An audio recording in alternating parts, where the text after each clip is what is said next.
Magandang araw po sa inyong lahat. Ang kwentong inyong mapapakinggan ay tungkol sa binatang si Joseph na nais maghiganti sa aswang na si Rakim na siyang pumaslang sa kanyang nanay at mga kapatid. Ngunit alam niyang wala siyang laban kay Rakim dahil napakalakas nito. Ganun pa man, alam ni Joseph na may kahinaan si Rakim. Gamit ang mutya ng dilim na ginagawang aswang ang nagsusuot nito. Nagpanggap na aswang si Joseph at umanib siya sa grupo ni Rakim upang malaman niya ang kahinaan nito. Magtatagumpay kaya si Joseph sa kanyang misyon? Ano ang mangyayari sa kanya sa sandaling malaman ni Rakim na siya ay hindi tunay na aswang kundi isang binatang nais maghiganti? Ngunit bago po ang lahat, mga idol, huwag po nating kalimutang mag-subscribe at i-hit ang notification bell sa aking YouTube channel na The Voice Addict at Apong Isaak para sa mas marami pang makapigil hiningang kwentong aswang at katatakutan mula sa mundo ng kababalaghan. Umpisahan na po natin ang kwento. Joseph, tara na! Kailangan na natin umalis! Ayoko, Lolo! Kailangan ako ni nanay at ng mga kapatid ko! Kailangan ko silang iligtas! Wala na tayo magagawa. Pinatay na sila ni Rakim. Huli na ang lahat. Pwes, papatayin ko rin si Rakim! Papatayin ko siya! Wala tayong laban sa kanya. Tara na! Tumakas na tayo. Kung hindi pa tayo aalis, ay baka mapatay din tayo ng mga aswang. Halika na! Naghalo na ang luha at pawis sa buong muka ng binatang si Joseph habang hinihila siya ng kanyang lolo Oro papalayo sa kanilang bahay. Tila nawalan siya ng lakas, kaya naging napakadali para sa lolo niya ang hilahin siya patungo sa kasukalan na nasa likod ng kanilang bahay. Habang palayo ay tumakbo sa isipan ni Joseph ang lahat ng nangyari. Walang babalang umatake ang mga aswang na pinamumunuan ni Rakim sa baryo nila ng gabing yon. Pinasok ng mga ito ang lahat ng bahay na makikita ng mga ito at hindi nakaligtas ang bahay ni na Joseph.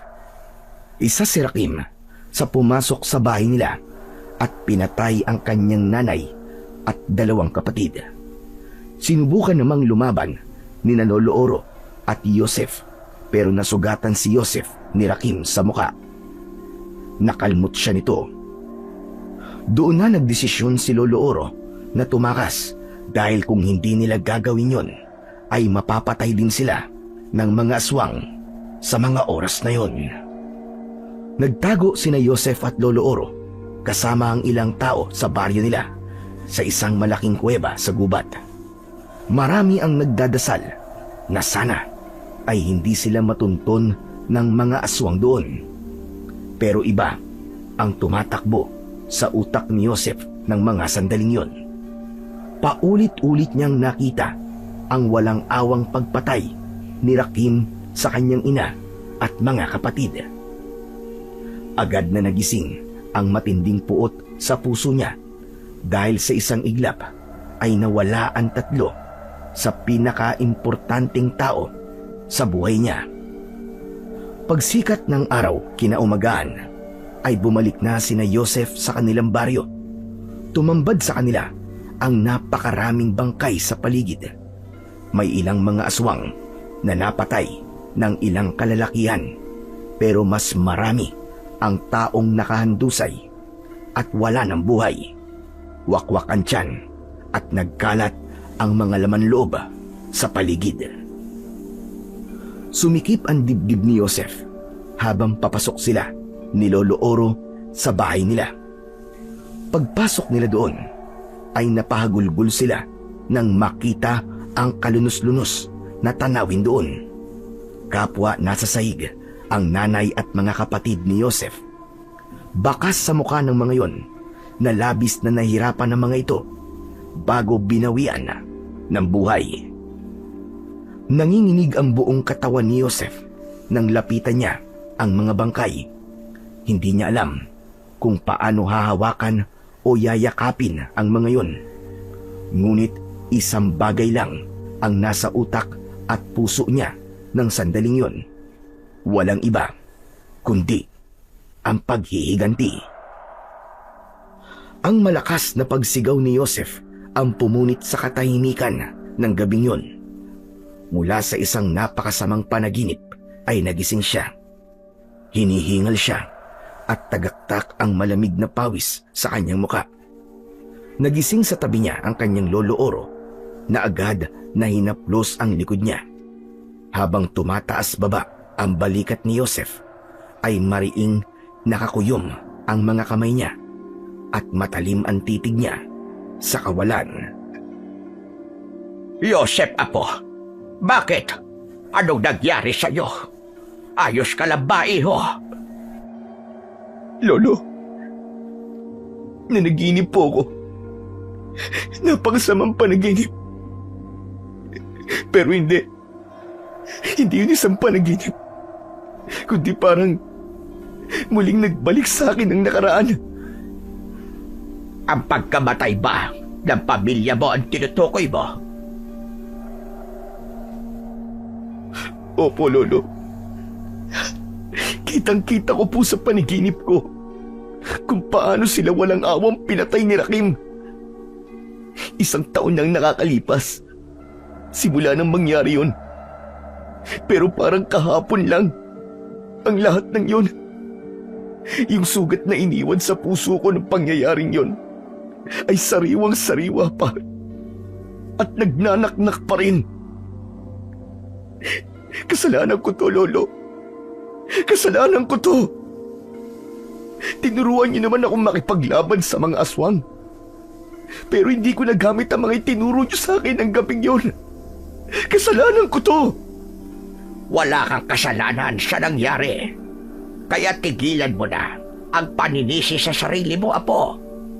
Kung meron mang dapat sisihin, ay walang iba kundi si Rakim at ang lahat ng mga aswang na tagasunod niya. Sila ang totoong may kasalanan ng lahat.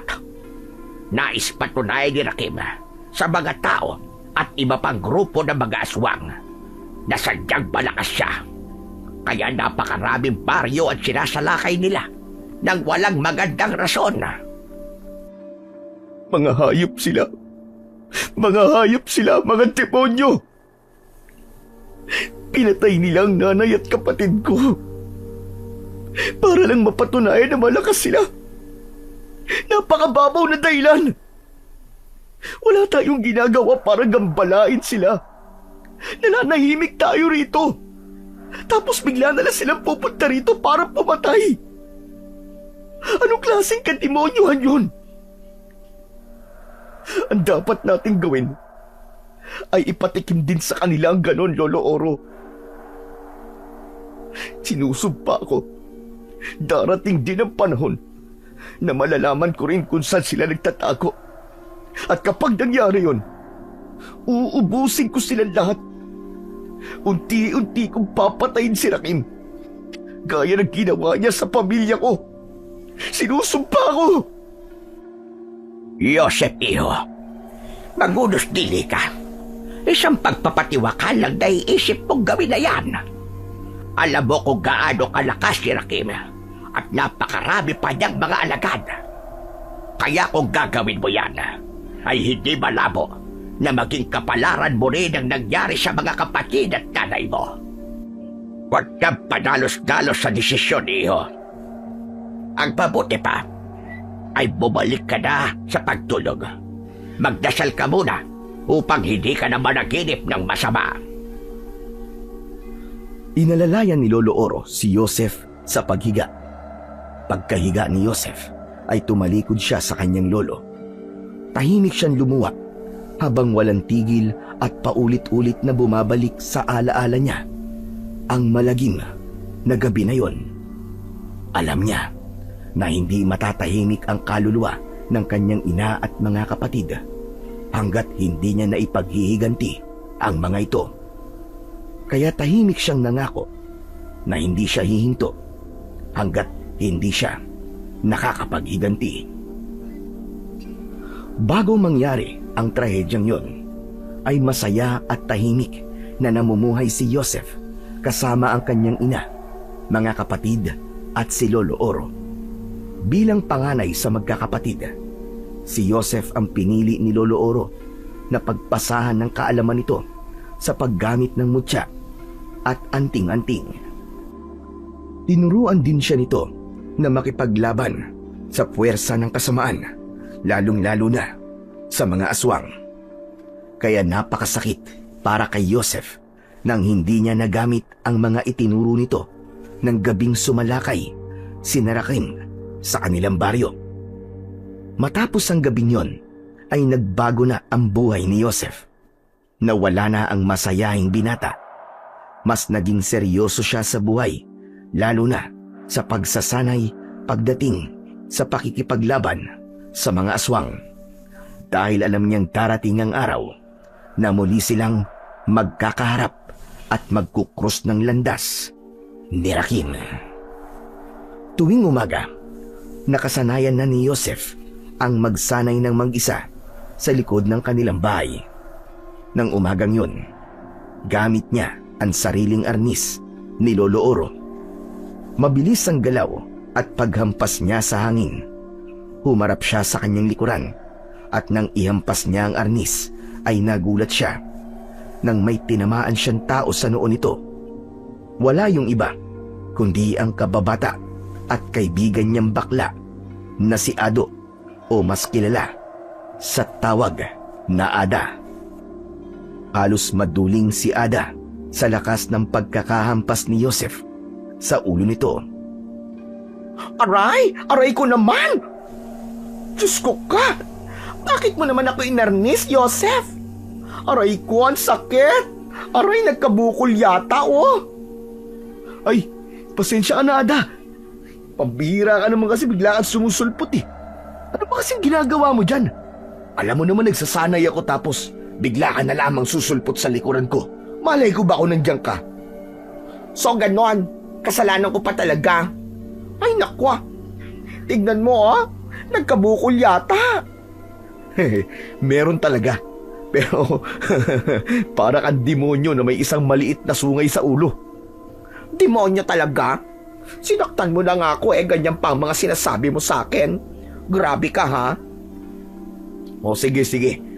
Hindi na demonyo. Rhinoceros na lang. Teka nga, ano ba kasing ginagawa mo rito? Ang aga-aga mo naman pumunta dito sa amin. Kasi nga, aayain kita mamayang gabi na magpunta sa bayan.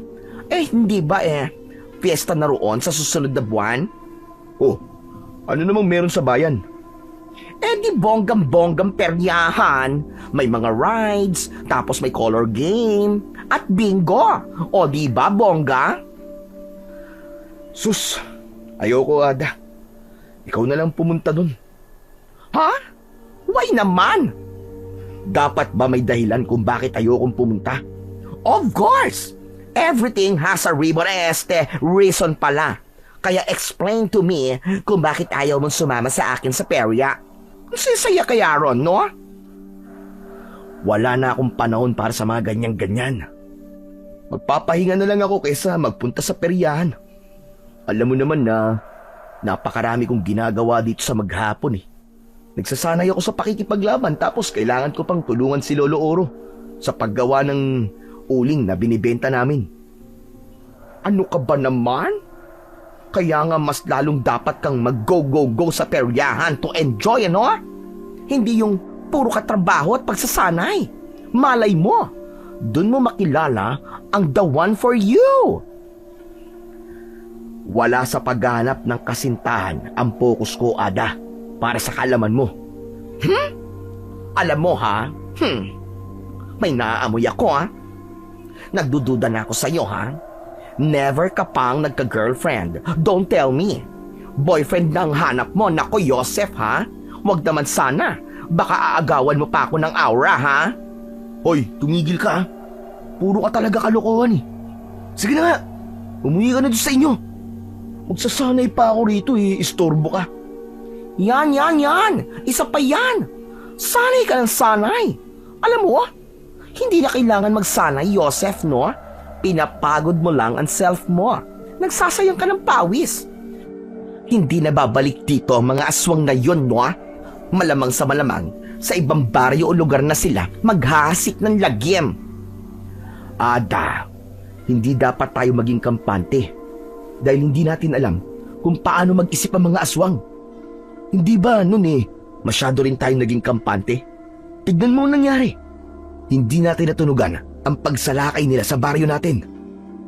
Ayoko nang maulit ang pangyayaring yun. Kaya kahit parang walang posibilidad na sumalakay ulit sila dito, patuloy pa rin akong magsasanay. Tandaan mo yan. Okay, fine. Diyos ko, ha? Na-vertigo yata ako sa haba na sinabi mo, friend. Well, anyway, gogora na kes, ha? Basta mamayang gabi, pupuntahan kita rito para sunduin. Sa ayaw at sa gusto mo, ay magpupunta tayo sa bayan. Para rumampa sa peryahan. O siya, sige na, babush. Napailing na lang si Joseph nang umalis ang kaibigan niyang si Ada.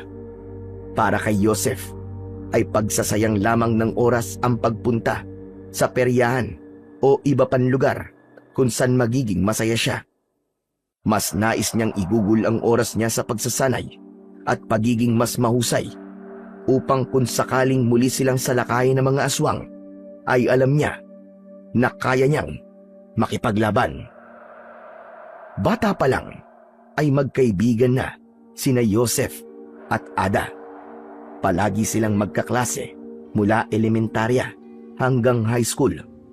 Noon ay hindi paladlad na bakla si Ada. Nagtatago pa ito dahil natatakot ito na itakwil ito ng mga magulang nito. Kay Joseph unang umamin si Ada ng totoo nitong pagkatao. Tinulungan niya si Ada na sabihin yun sa mga magulang nito at nang tanggapin ito ng nanay at tatay nito ay doon na tuluyang naging malaya si Ada na ipakita sa lahat ang totoong pagkatao nito. Marami ang tinatawanan si Joseph dahil may kaibigan siyang bakla. Ngunit para kay Joseph, walang problema o masama na magkaroon ng kaibigan gaya ni Ada. Naniniwala siya na wala sa kasarian ng isang tao para piliin niya itong maging kaibigan. Mas importante pa rin ang kabutihan ng puso nito at si Ada ang klase ng kaibigan na talagang maaasahan niya sa lahat ng oras at pagkakataon. Kinagabihan, habang kumakain ng hapunan sina Joseph at Lolo Oro, ay iniisip pa rin ni Joseph kung ano ba ang pwede niyang gawin upang mas magaling siya sa pakikipaglaban sa mga aswang gamit ang iba't ibang sandata. Naputol ang kanyang pag-iisip nang magsalita si Lolo Oro. Nakasalubong ko kaninang umaga si Ada. Mukhang galing siya rito, ha? May sinabi ba siya sa'yo, Apo? Opo. Hindi naman po importante. Inaaya niya po ako ngayong gabi sa bayan. May peryahan daw po ron. Pero hindi tumanggi po ako. Wala po kasi akong oras na gumala eh. Bakit naman? Hindi ba nun ikaw pa nag-aayang magpunta sa peryahan? Bakit ngayon? Noon po yun. Nung buhay pa si nanay at mga kapatid ko. Joseph, iho. Alam kong hanggang ngayon ay hindi mo pa rin tanggap at masakit pa rin para sa iyo ang pagkawala nila. Pero Apo, sigurado ko na hindi magiging masaya ang nanay at mga kapatid mo kung nakikita ka nilang pinipigilan mo ang iyong sarili na maging masaya at maglibang kahit na paminsan-minsan. Lolo, mas gugustuhin ko pa pong magpahinga kesa lumabas o gumala. Masyado kang maraming ginagawa araw-araw, Apo. Wala namang mali kung kahit minsan maglibang ka. Mabilis kang mapapagod niyan kung hindi ka marunong magsaya o magpahinga. Sasagutin pa sana ni Joseph ang sinabing yun ng lolo niya, pero umurong ang dila niya nang marinig nila ang malakas na boses ni Ada sa labas ng bahay. Joseph, yoo-hoo! I'm here! Ready ka na ba? Oh, nandiyan na pala si Ada. Aba, bilisan mo na at nang makaalis na kayo. Lolo, ayoko nga pong magpunta sa peryahan sa bayan. Dire-diretsong pumasok si Ada sa bahay ni na Joseph. Nagtungo ito sa kusina kung saan sila kumakain. Nakasuot ng neon green na bestida si Ada na parabang gusto nitong mag-reflect sa dilim para hindi ito mabangga ng mga sasakyan sa kalsada. Hi! Good evening, everybody! Lolo Oro, susunduin ko lang po ang apo nyo kasi makikiperya po kami sa bayan. Adang, kulit mo naman. Bakit ka pa pumunta rito? Hindi ba sabi ko sa iyo hindi ako sasama sa iyo. Hindi ba? Ang sabi ko sa'yo kanina ay susunduin pa rin kita sa ayaw at sa gusto mo. Joseph, sige na. Sumama ka na kay Ada. Maglibang ka kahit ngayong gabi lang. Sayang naman ang punta rito ni Ada, Apo, kung hindi ka sasama sa kanya. Yan! Korek ka dyan, Lolo Oro, no? Sayang naman itong dress ko from ukay-ukay, no? Pero ano ba yan? Paano kung may sumalakay ng mga aswang dito habang wala ako? Joseph, Apo, walang mga aswang nasasalakay ngayong gabi. Isa pa, kung sakaling meron man, ay nandito naman ako. Pati na ang ibang mga kalalakihan na noon pa man ay nagsasanay na para sa pakikipaglaban. Sige na, sige na. Sumama ka na kay Ada doon sa peryahan. Isang malalim na paghinga ang pinakawalan ni Joseph. Napatingin siya kay Ada at pinalukot nito ang mukha nito na parabang isa itong tuta na nagmamakaawa. Ay, anak ng teteng talaga, oo. Sige na nga, sasama na ako. Pero tatapusin ko muna tong pagkain ko. Yes! Sabi ko na nga ba't hindi mo ako kayang tiisin eh? Sige lang, kumain ka lang dyan at hihintayin kita sa labas ha? Bilisan mo! Tahimik na ipinagpatuloy ni Joseph ang pagkain habang si Lolo Oro ay nakangiti. Pinakiramdaman ni Joseph ang paligid at mukhang tama ang lolo niya na walang aswang ang sasalakay sa gabing yon. Napipilitan man ay sumama pa rin si Joseph kay Ada sa peryahan sa bayan. Pagdating nila roon ay tila pumasok si Joseph sa ibang mundo. Napakalayo nun sa pang-araw-araw na buhay na meron siya. Sa peryahan ay maraming tao, maraming ilaw, at lahat ay masaya. May mga naglalaro ng color game, bingo, at kung ano-ano pa. Paulit-ulit ding umaalingaw-ngaw ang sigaw ng mga taong sakay ng iba't ibang rides. Unang sumakay sa horror train sina Joseph at Ada. Takot na takot si Ada at kulang na lamang ay maihi ito habang si Joseph ay walang ekspresyon. Hindi man lang siya natakot sa mga nagpapanggap na multo at mga aswang. Sunod na sinakyan nila ang octopus ride. Matapos silang paikot-ikutin ng naturang rides, ay biglang nasuka si Ada. Ay nako, grabe! Ang saya talaga dito sa perya, no? Kaya lang, ang baho ng hininga ko may suka. Kadiri ka. Talagang nasasabi mo pang masaya kahit sumuka ka na. Ano ka ba? Kasama yun sa experience dito sa peryahan, no? Ano kaya ang sunod na pwede nating sakyan? Ikaw naman ang pumili, Joseph. Ay, pwede ba magpahinga na muna tayo? O kaya mas mabuti pa na umuwi na tayo. Grabe siya, oh. Ang KJ mo talaga, Joseph. Alam ko na first and last na ito na maaaya kita rito, kaya sulitin na natin, ano? Pero tama ka. Parang pagod na nga ako. Magpahinga na muna tayo. Bumili na muna tayo ng popcorn. Bakit? Libre mo ba? Siyempre naman. Libre mo. Tara na. Nagugutom na ako eh. Huwag kang kuripot. Sinundan ni Joseph si Ada papunta sa nagtitinda ng popcorn. Habang bumibili si Ada ay may mainit na hangin na dumaan sa muka ni Joseph. Biglang tumaas ang balahibo sa magkabilaan niyang braso at may kakaibang kaba siyang naramdaman na parabang may hindi magandang nangyayari. Luminga siya sa paligid na parang may hinahanap pero hindi niya alam kung ano ang hinahanap niya. Hoy, Joseph! Ano bang hinahanap mo? Siguro naghahanap ka ng magandang babae, no? Oh, eto na ang popcorn mo. Cheese ang flavor niyan, ha? Para cheesy. Ada, hindi mo ba nararamdaman yun? Ang alin ba? Ang gutom? Hindi ba ang sabi ko sa'yo, nagugutom na ako? Hindi yun, ano ka ba? Bigla akong kinabahan Parang may masamang nangyayari. Teka, babalik na ako sa baryo natin. Ha?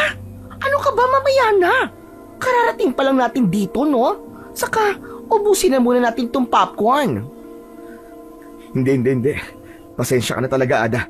Pero kailangan ko na talagang umuwi. Hindi talaga maganda ang pakiramdam ko. Hindi na hinintay ni Joseph na makapagsalita pa ang kaibigang si Ada. Agad siyang tumakbo palabas ng peryahan. Narinig niya ang pagtawag sa kanya ni Ada pero hindi na niya ito pinansin. Dumiretso siya sa pila ng mga tricycle at sumakay siya sa tricycle na nasa una ng pila. Nagpatid siya sa kanilang baryo at habang nasa biyahe siya ay palakas ng palakas ang kabog ng kanyang dibdib. Hindi nagkamali ang pakiramdam na yon ni Joseph. Pagdating niya sa baryo nila ay tumambad sa kanya ang pakikipaglaban ng mga lalaki sa kanilang baryo sa napakaraming aswang. Nakita niya si Lolo Oro na hawak ang dalawang itak habang paulit-ulit na tinataga ang isang aswang. Tumakbo siya palapit sa kanyang lolo. Sinasabi ko na nga, be! Aatake ngayong gabi ang mga aswang! Mabuti't nandito ka na, Apo. Heto, isuot mo na ang mutya ng liwanag. Mula sa bulsa ni Lolo Oro ay inilabas nito ang kwintas na may palawit na puting bato. Inabot nito sa kanya ang isang itak. Hinawakan ni Joseph ang mutya ng liwanag at bubulong siya ng dasal upang maging mas mabisa yon. Matapos ang dasal ay agad niyang naramdaman ang paggapang ng kakaibang enerhiya sa kanyang buong katawan. Hinarap ni Joseph ang mga aswang kasama ni Lolo Oro at ng ilang kalalakihan. Pinagtulungan nila ang mga yon at wala silang ibang gusto kundi ang maubos ang lahat ng kanilang kalaban. Ngunit sa gitna ng pakikipaglaban ay biglang umatras ang mga aswang. Sabay-sabay na tumakbo ang mga yon papunta sa kagubatan. Ang akala nila ay tuluyan ng tumakas ang mga aswang. Ngunit biglang lumitaw sa dilim si Rakim. Mas malaki si Rakim kumpara sa isang normal na aswang. May malalaki itong pangil na parabang sa tigre. Matutulis ang itim nitong mga kuko at ang mga mata nito ay parang dalawang bolang apoy na naglalagablab. Nakasuot si Rakim ng bahag. Nakakwintas dito ang bungo ng mga tao. Agad na bumangon ang puot sa dibdib ni Joseph. Naalala niya ang gabing pinasok ni Rakim at ng iba pang mga aswang ang kanilang bahay, kung saan walang awa nitong pinaslang ang kanyang nanay at mga kapatid. Susugod na sana si Joseph kay Rakim, pero pinigilan siya ni Lolo Oro. Mahigpit nitong hinawakan ang kanyang braso. Lolo, hayaan niyo akong patayin ng hayop na aswang na yan. Hindi pa ito ang tamang panahon, Joseph.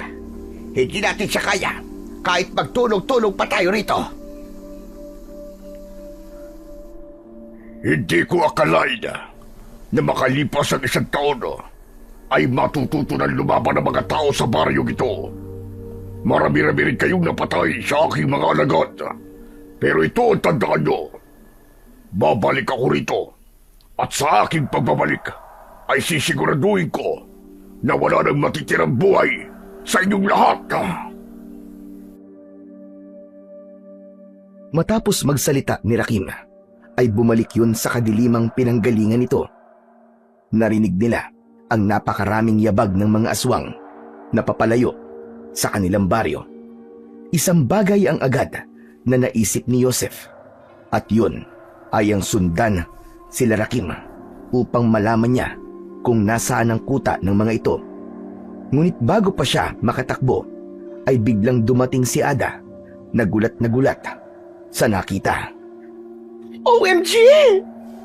Ano nangyari? Bakit ang daming patay? Sumalakay muli sila na Kim. Pero mas marami kaming napatay na mga aswang. Tahimik lang si Joseph ng mga sandaling yon. Mariin niyang hinawakan ng mutya ng liwanag na suot-suot niya, at saka siya tumakbo sa direksyon na pinuntahan ni Rakim at ng mga alagad nito. Joseph, iho! Saan ka pupunta? Lolo, just stay here, Ako nang susunod kay Joseph. Joseph, my friend! Wait for me! Hindi pinansin ni Joseph ang pagtawag ni Ada. Tahimik niyang sinundan ang mabilis na pagtakbo ng mga aswang sa gitna ng gubat. Hindi niya inalis ang mga mata niya sa mga yun. Desidido na siyang alamin kung nasaan ang kuta ni Rakim upang magawa na niya ang dati pa niyang gustong gawin. At yun ay ang siya naman ang sumalakay sa lugar ng mga ito. Matapos ang mahigit 3 oras na pagsunod ni Joseph sa mga aswang, sa wakas ay nakarating na ang mga yon sa kuta ng mga ito.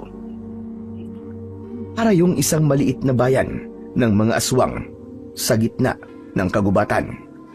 May mga kubul doon, napapalibutan ng kuta ng matataas na puno, kaya hindi agad yun mapapansin. Mga hayop kayo! Diyan pala kayo nagtatago, Ngayon, matitikman niyo ang galit ko.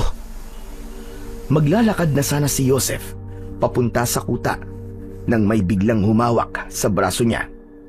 Nakita niya si Ada. Hinila siya nito at nagtago sila sa likod ng isang makapal na halaman. Ada! Anak ng... Anong ginagawa mo rito? Hindi mo ako dapat sinundan dito.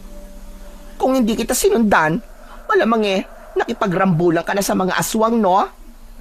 Yun ang talagang gagawin ko, kaya nandito ako. Kaya bitiwan mo na ako at tumalis ka na. Pabihira ka, Bumalik ka na sa baryo natin. Delikado rito. No. Hindi ako babalik sa baryo natin nang hindi ka kasama, no? Kung makikipaglaban ka sa mga aswang na yan, ay lalaban din ako. Sugod! At anong alam mo sa pakikipaglaban sa mga aswang? Tumigil ka nga. Wala akong alam. Gusto lang kitang konsensyahin, no? Joseph, pwede ba mag-isip ka muna? Hindi tama na bigla ka na lang sumugod ng mag-isa, no? Isipin mo naman si Lolo Oro. What if mamatay ka? Paano na lang ang lolo mo? Yes, gets ko naman na galit ka kina Rakim at gusto mo maghiganti.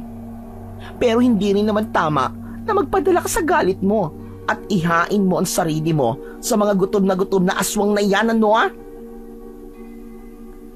Biglang natigilan si Joseph sa sinabi na yon ng kaibigang si Ada. Napagtanto niya na kahit nasa kanya ang mutya ng liwanag, ay hindi yun magiging sapat para labanan niya ang napakaraming aswang at si Rakim. Kapag namatay siya, ay maiiwanang mag-isa si Lolo Oro at hindi na siya magkakaroon ng pagkakataon upang ipaghiganti ang kanyang nanay at mga kapatid. Siguro nga'y tama ka, Ada. Hindi siguro, kundi tama talaga ako. Masyado ako nagpadala sa galit ko at sa kagustuhan kong magiganti. Maraming salamat at pinigilan mo ko, ha. Hindi pa nga ito ang tamang panahon para salakayin ko ang kuta ni Rakim. Diyos ko, thank you Lord, thank you Lord. At nag-isip-isip ka na rin ng tama. Tara na, let's go na. At baka malaman pa ng mga tsakang aswang na yan na nandito tayo at gawin tayong hapunan. Nauna nang naglakad si Joseph palayo sa kuta ng mga aswang. Agad namang sumunod sa kanya si Ada na halos magkandara pa sa paglalakad dahil sa dami ng mga bato at nakausling ugat sa lupa. Habang naglalakad ay tinandaan ni Joseph ang daan upang hindi niya makalimutan kung nasaan ang kuta ni Rakim, dahil sigurado siya na hindi yun ang una't huling beses na magpupunta siya sa lugar na yon. Mag-uumaga na nang makabalik sina Joseph at Ada sa bahay ni na Joseph. Agad silang sinalubong ni Lolo Oro. Bakas ang labis na pag-aalala sa muka ng matandang lalaki. Ang bihira ka talaga. Ano man tumakbo sa isip mo? At sinundan mo si Rakim? Mabuti na lang at sinundan ka ni Ada at naiuwi ka pa niya rito ng buhay. Ay nako, Lolo Oro, no? Pasaway talaga yung apo nyo. Aba, kung hindi ko pa napigilan susugod talaga siya sa kuta ng mga aswang na mag-isa. Totoo ba ang sinabi ni Ada, Joseph? Opo, Lolo. Kung hindi po ako napigilan ni Ada, ay susugod talaga ako sa kuta ni Rakim. Pero ang importante, ay alam ko na kung nasaan ang kuta nila. Nasa gitna sila ng kagubatan at doon sila nagtatago, Lolo. At ano na pinaplano mo ngayong? Alam mo na kung nasaan ang kuta ni Rakim. Susugod ka doon na mag-isa, ganun ba? Alam niyo pong yan na matagal ko nang gustong gawin, Lolo. Ay nako, Lolo. Ikaw na nga muna makipag-usap kay Joseph at ako'y uuwi na.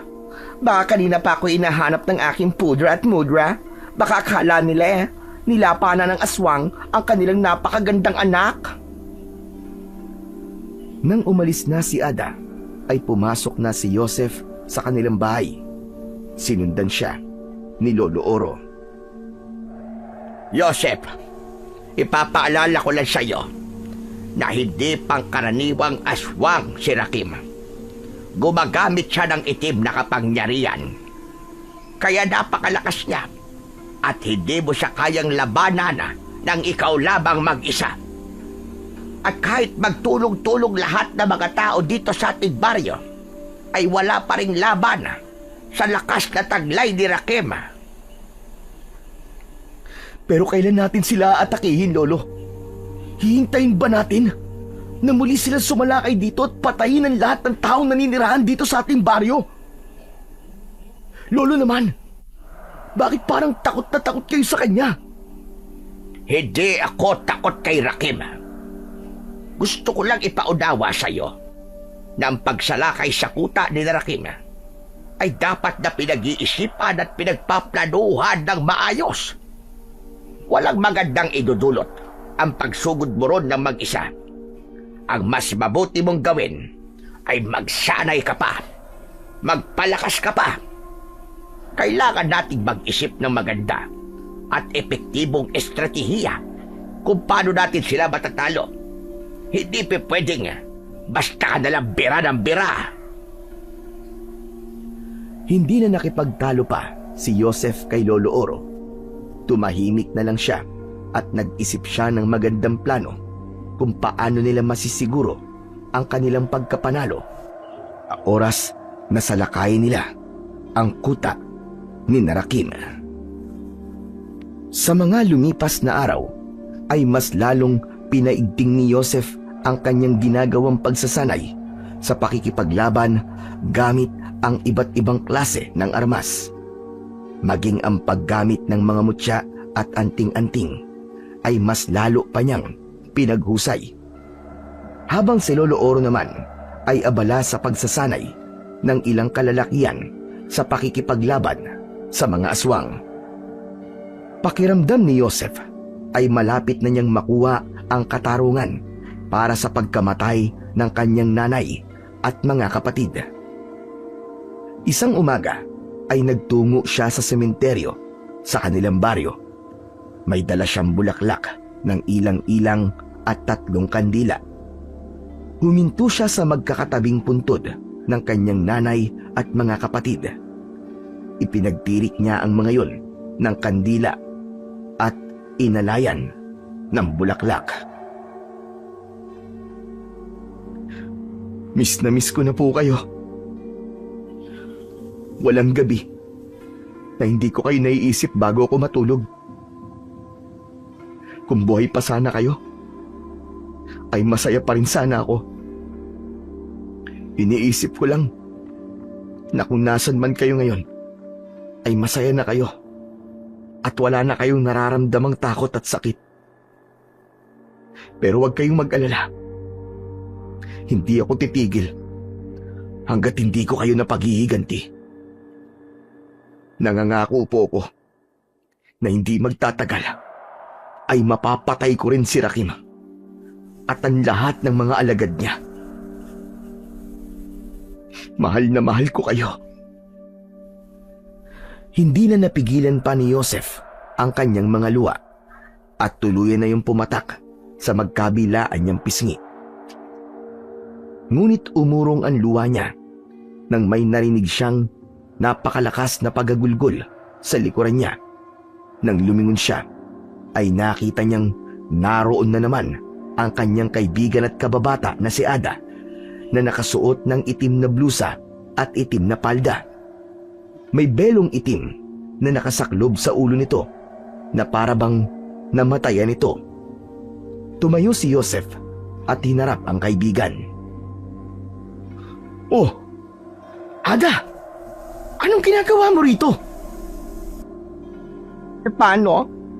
Dumaan kasi ako sa inyo. Tapos ang sabi ni Lolo Oro papunta ka doon ng sementeryo. Kaya umuwi kagad ako sa amin at nagpalit ako ng outfit. Kasi alam ko na dadalawin mo ang nanay at mga kapatid mo. Kaya heto ako. At bakit nagpalit ka pa ng damit? Para ka namang namatayan sa suot mo, pambihira ka. Wala lang. Para mas feel ko ang kalungkutan kapag nakita mo ko, no? Saka, grabe yung mga sinabi mo kanina, friend. Ay, naku. Naiyak talaga ako. Talagang feel na feel mo ang pagmamahal mo sa kanila. Itong kamao ko, gusto mong ma-feel, ha? Alam mo, panira ka talaga ng moment, eh. Sorry naman. Malay ko bang maiiyak talaga ako? Mapipigilan ko ba yon? Tignan mo nga ikaw, Matapos magpaalam ni Joseph sa kanyang nanay at mga kapatid, ay inaya na niya si Ada na umalis sa sementeryo. Habang naglalakad silang dalawa, ay nagpatuloy ang kanilang pag-uusap. Teka, oo nga pala, Joseph. Kumusta pala ang naging pag-uusap niyo ni Lolo Oro? May plano na ba kayo ngayong alam mo na kung nasa nakuta ni Narakim? Yun na nga Nagalit si Lolo Oro sa akin kasi muntik na akong sumugod sa kuta ni Narakim, di ba? Tapos mag-isa lang ako. Deserve mo namang mapagalitan, no? Buti na lang talaga at nandun ako para pigilan ka. So, ano na? Ano nang next na ganap? Ang sabi ni Lolo Oro ay magpalakas pa daw ako at magsanay ng gusto. Kailangan daw naming makabuo ng konkretong plano kung paano namin matatalo si Narakim. Pero napagtanto ko, na tama si Lolo Oro. Tama siya.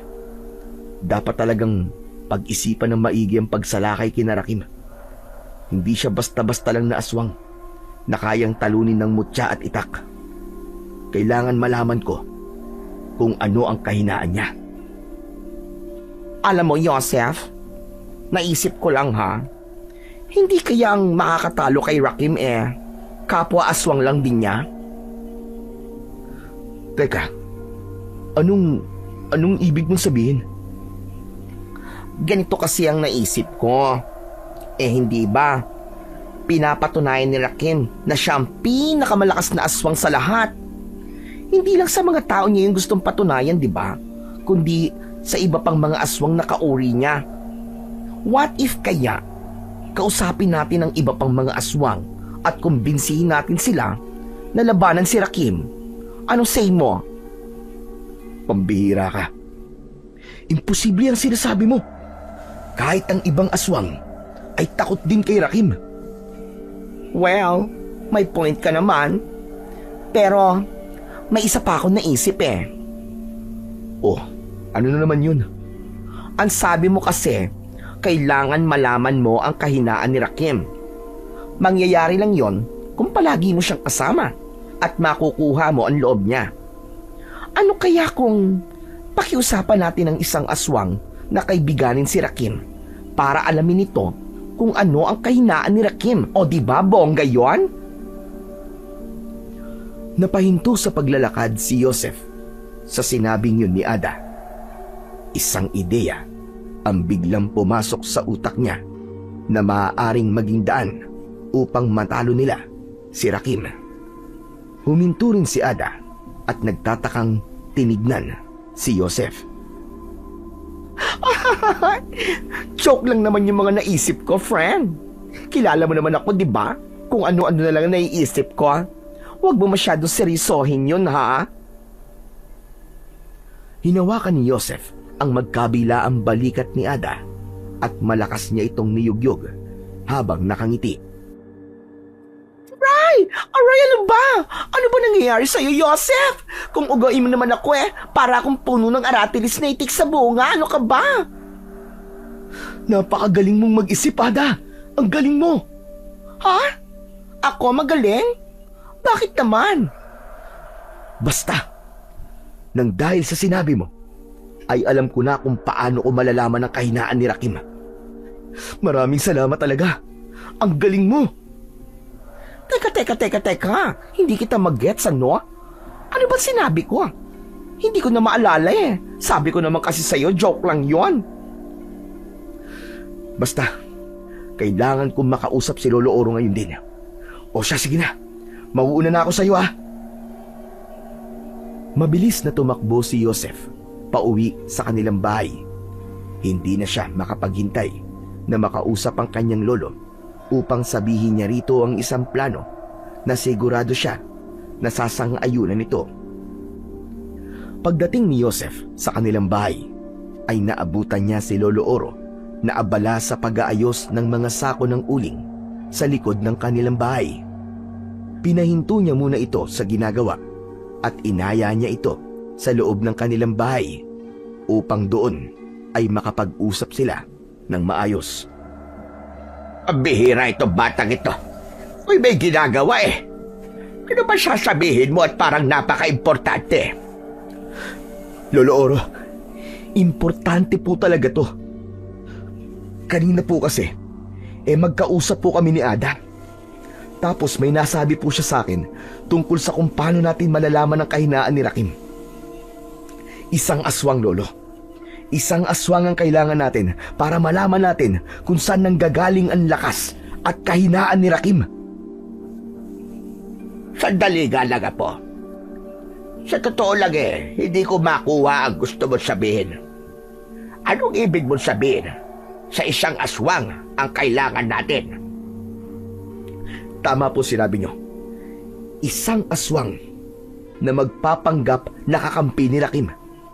Gagawin niya ang lahat upang mapalapit kay Rakim at makukuha ang loob nito. Nang sa ganun, ay madali niyang malalaman ang lahat ng sikreto ni Rakim. Apo, Tila imposible ang gusto mo mangyari. Sino namang aswang ang papayag sa plano mo na yan? Lahat ng aswang ay takot kay Rakim. Sa kalabong may aswang na kakampi sa ating mga tao, pambihira ka. Ako, Lo. Ako ang aswang na gagawa ng bagay na yun. Ano ka ba? Aba, ikaw ba'y dilalagnat? Ang mabuti pa siguro dalhin mo na kita kay Barsing para ipagamot at baka ikaw ay namamatanda na. Kung ano-ano na kasi ang sinasabi mo. Lolo, seryoso po ako. Seryoso rin ako. Naririnig mo ba ang sinasabi mo, ha, Joseph? Paano ka naman magiging aswang? Isa kang tao. Lolo, nakalimutan niyo na po ba ang kakambal ng mutya ng liwanag na nahanap natin nun sa bundok? Hindi po ba kayong nagtago ng mutya ng dilim? Hindi, Joseph. Hindi ko gusto ang naiisip mo. Hindi ako papayag na gamitin mo ang mutya ng dilim para sa plano mo na yan. Tumigil ka. Alam mo kung gaano kadelikado ang mutyang yon. Maaari kang lamunin ang mutya ng dilim at malaki ang posibilidad na hindi na maaalis sa'yo ang taglay nitong kasamaan. Pero yun na lang po ang paraan para makalapit ako kay Rakim, Lo. Wala naman pong ibang may tapang na gawin ang bagay na yun, kundi ako lang. Lo, pumayag na po kayo. Ipahiram niyo na po sa akin ang mutya ng dilim. Tumigil ka! Tumigil ka sa kalokohan mo, Joseph! Kahit na anong gawin mo, ay hindi ako papayag sa gusto mo mangyari. Marami pang ibang paraan para matalo natin si Rakim. Hindi na nagawa pang magsalita ni Joseph dahil lumabas na si Lolo Oro ng kanilang bahay at iniwan siya nito na mag-isa sa loob. Bumagsak ang balikat ni Joseph dahil ang buong akala niya ay sasang-ayon ang lolo niya sa naisip niyang plano. Ang mutya ng dilim ay may kakayahan na gawing aswang ang isang taong may suot nito. Ngunit kahit nasaan yung aswang ang nagmamay-ari ng mutya ng dilim, ay kaya pa rin itong kontrolin ang sarili nitong pag-iisip. Ngunit ayon sa paniniwala, kapag matagal itong ginagamit ng isang tao, ay may posibilidad na lalamunin ng mutya ng dilim ang pagkatao ng may suot nito at tuluyan na itong magiging aswang. Simula noon, kapag wala si Lolo Oro sa bahay, ay pilit na hinahanap ni Joseph ang mutya ng dilim. Hinalugog niya ang aparador ng kanyang lolo, ngunit wala roon ang kanyang hinahanap. Maging ang kahon ng lalagyan nito ng mga mutya at agimat ay tinignan din niya, pero wala rin doon ang mutya ng kadiliman. Nagpanggap si Joseph na wala na siyang planong ituloy ang kanyang plano upang hindi makahalata si Lolo Oro sa paghahanap na kanyang ginagawa. Isang umaga, wala si Lolo Oro sa bahay nila dahil nag-deliver ito ng uling sa kabilang baryo. Habang mag-isa si Joseph, ay humiga siya sa duyan na nasa harapan ng kanilang bahay. Doon siya nag-isip kung saan kaya maaaring itinago ng lolo niya ang mutya ng dilim. Sa gitna ng kanyang pag-iisip, ay biglang dumating ang kaibigan niyang si Ada. Pawis na pawis ito at hinihingal. Nakasuot ito ng maikling shorts at hapit na pang-itaas. Hi! Good morning, my friend! Oh, ano nangyari sa'yo at pawis na pawis ka? Para kang hinabol na 10 demonyo ah. Hindi mo ba nakikita? Eto nagja-jogging ako, no?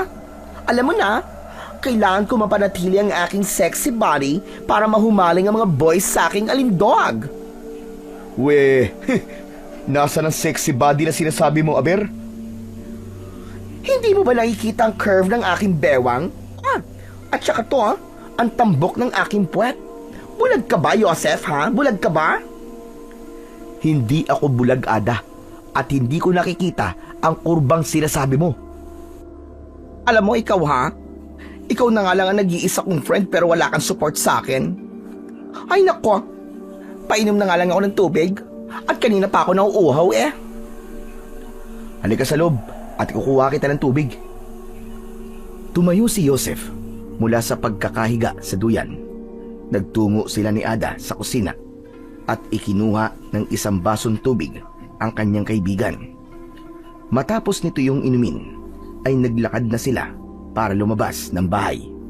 Pero huminto si Ada sa may sala at humarap sa kanya. Teka, oo nga pala. Sasali ako sa Miss Gay Pangkalawakan, Joseph ha, doon sa kabilang baryo. Excited na ako kasi feeling ko, ako ang mag-uuwi ng corona. Anong corona? Corona ng patay? At ano namang orasyon ang ginamit mo at nagkaroon ka ng lakas ng loob na sumali sa mga ganong contest, pambihira ka? Eh wala ka namang talenta. Anong walang sinasabi mo? Panoorin mo ko. Papakitaan kita ng totoong talent. Nagulat si Joseph nang biglang sumayaw si Ada na parabang isa itong bulate na binubudburan ng asin. Sa palagay niya ay hindi sayaw ang ginagawa ni Ada, kundi para itong lasing na nagwawala. Patuloy sa pagsasayaw si Ada at hindi nito namalayan na malapit na ito sa altar na nasa isang sulok ng sala. Oops! Dahan-dahan ka, Ada! Dahan-dahan ka sa pagsasayaw, baka matabig mo yung phone sa altar! Hindi nakinig si Ada. Patuloy pa rin ito sa pagsasayaw hanggang sa natabig nga nito ang rebulto ni Jesus na nakapatong sa altar. Naging mabilis ang pagkilos ni Joseph. Tumakbo siya at bago pa mahulog ang rebulto sa sahig ay nasalo na niya yon. Anak ng... Sinabi ko na kasing tumigil ka na sa pagsasayaw eh. Nakita mo na ang ginawa mo. Muntik mo nang mabasag si Papa Jesus. Naku, sorry po Papa Jesus. Na-carried away kasi ako sa pagsasayaw eh. Sorry po talaga ha. Alam mo, ang mabuti pa umuwi ka na. Maglilinis pa ako rito eh. Sige na nga, sa bahay na lang ako magpa-practice ng sayaw. Bahagyang natawa si Joseph nang makaalis na si Ada.